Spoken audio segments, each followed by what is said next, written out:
क्या हो गइल? तबियत बहुत खराब बा का? हमर तबियत सही नहीं लागत। का भइल बा? अरे भैया आग लगा का मौजी के लिए के अरे जो जल्दी रुक जा मम्मी के बुलाओ तनी। अरे भौजी कहां बोलू हो? ओए भैया और आग न जाओ। अरे का रे बबुआ? अरे माई देख ना आग न जा भैया और हां एक कनिया के करवत। चलो आओ। चलो कने चलो बबुआ बात है बबुआ। और खेती करू हम पढ़ते पहले हम पढ़ते हम पढ़ता सारी ठीक बा जी हम कहां कहत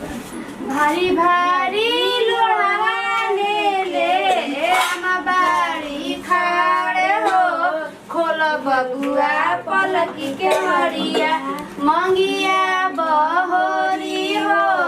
खोल बबुआ पलकी के हरिया कैसे में खोलिया मां पलकी के बड़िया हो मोर जाने उधर बाड़ी ससुर जी के धियावा हो मोर जांगे उधर बाड़ी ससुर जी के धियावा हो। लेकिन हमर तबीयत कुछ ज्यादा खराब होती है। जल्दी काम रे भाई। अरे हो करो करे भारी भारी लोढ़ावा ले ले भाभी बाड़ी खाड़ो खोलो बबुआ पलकी के मरिया मंगिया आओ बेटा दा तुम का लेगो हमरा हो अरे दादा कितना बुझाता ना चलो हमरा सूरज कोनिया लेके आई बन ना चल आराम से रो उतर चल कनिया का चोन्हा लाउलू। हे भगवान हमर तबियत ज्यादा ही खराब हो जात बटुए। काजने हमर माई बाबू इलो से बतौले बा कि ना हमके नहीं लागत को बतौले बड़ा जे काहे कि माई बाबूजी से कहत रहे तब ही सुननी उनको लोग के डर रहे कि अगर बता दे कि शादी कट जाई झूठ सच बोल के तो शादी हमर करवा देलन जा। लेकिन आज न तो काली लोग के पता चल जाई और पता चल थी लोग तो हमरा के घर से ही निकाल दियन जा। ना हम ही लोग के पता ना चले तुम कौन चीज माई से एक बार बात करे तनी माई जैसे कही ना वैसे नहीं करब। अभी तो कोई बात ना तो फिर वहाँ के आ जाए ना। हाँ वो तो नहीं कहो ना। हेलो हेलो हाँ बोला तो माई खुश रह बुच्चिया का समाचार मेरा काहे घबरात रहे ना माई सब ठीक बटुए हम ठीक से आइयो गेल बानी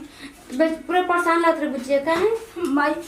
देख हमर तबियत ना खराब हो कर जात बटुए समझ नहीं के आवत कि हम का करी माई सुनना माई हम इनो से बता दी ना रे बुच्चिया मत अभी पता ये बुच्चिया हाल कोई बात ना कहल जाला तो परसों ना दाई धर दनी दो ये गतुस चुपे खा ले अब पूछे तो कहीं ना खांसी हो गल बा ठीक ना अब रोग बुझे मत कहिए बुझिए ना शादी भइल बा कोई का के घर से कोई निकाल दे शिकायत हमने के हो जाए ना भाई तोर शिकायत ना हो के दे हम कुछ ना बताई कोई से कुछ ना बताई माई सब जगह दवाई खा ले बुझिए ठीक बा माई ठीक बा ओकरा पावन जा जी ठीक बा। हे भगवान जी हम माई बाबू के जल्दी नहीं के बता सकत ई सब बात का हो का बराबर कइले बालू कुछ ना जी के फोन केला का मोला हो ना कोई फोन ना कइले रहे का तबियत तब ठीक बा ना कि दवाई मंगावे पड़ी ना जी तबियत सही बटुए बस हल्का खांसी नहीं रहते वो ठीक हो जाए जी। तो ठीक बालू ना अबे हाँ जी हम ठीक बने तो बड़ा बोलत रहलू फोनवा पर कि मुंह दिखाई हइले भगले अब काहे नहीं बोलता ए जी मेरा जौन मन करी ना तेवन दे दी हम खुशी से रख ले हम जी पहले दिखावा तब तो ओहो कितना मस्त लागत एकदम चांद के टुकड़ा निकल रुक लाई देखा था ठीक बा ना कितना मस्त लगू धर आई मुंह दिखाई ले तो बहुत खूबसूरत बाटे जी बा ना बहुत अच्छा बटुए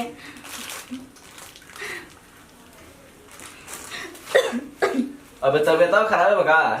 ना जी अरे कहबो तो दवाई मंगा देब अब बस हल्की खांसी बटुए बाकी सब ठीक बटुए चलो ठीक बा तब सुतेगा ना हाँ जी ठीक बाटे सुती के चलो रुक जाए चलो निकाल दे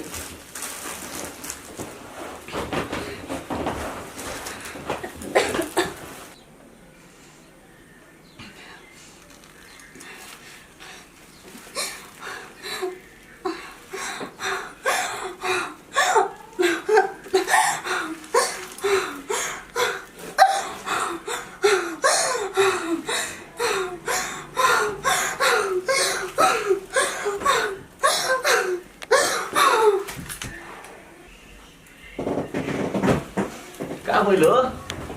ठीक बारू ना का हो बोलत ना की ओ ए माई माई रे भौजी हो का अरे बोला? आओ का भइले तोरे का होइले का भइले जी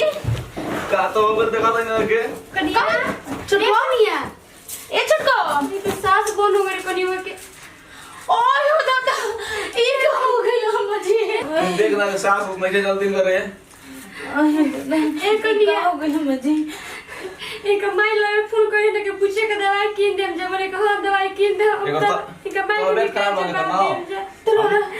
बताइले कहे ना अम्मा जी हमारा से कोई तमाम दवाई करती हम बहन तई या तबीयत खराब का हमको कहो तोड़ी की आई बनी त काहे से इतना खोखा तोड़ी छोड़ एक माई के क्या जवाब देम जे रे बाबू आई दादा हमने कोई का कोई कनिया आते होते भी कुछ दिन ना बोल बढ़िया से दादा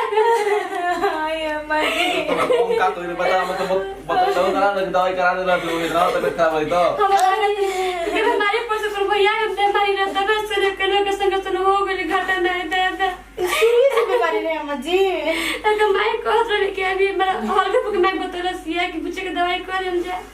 खांसी ओकरा भर बटे कहे से चल ठीक है पहले ले चला सका करे ये पता नीचे तक बोल जी गांव समाज से नमस्कार हम रानी सोनी। नमस्कार प्रणाम हम राजेश कुमार नमस्कार प्रणाम हमेशा की शोभा। नमस्कार प्रणाम हम बनी ज्योति मौर्य और देखने जाना हमने के वीडियो अगर वीडियो अच्छा लगी तो दिल से लाइक करम जाए कमेंट करम जाए शेयर करम जाए और चैनल के जे भी सब्सक्राइब ना करे हुई तो चैनल के सब्सक्राइब कर दें जाए। यही वीडियो से लेते हैं जे विदाई अगला वीडियो में फिर से मिल जाए तब तक खातिर बाय बाय बाय। बाय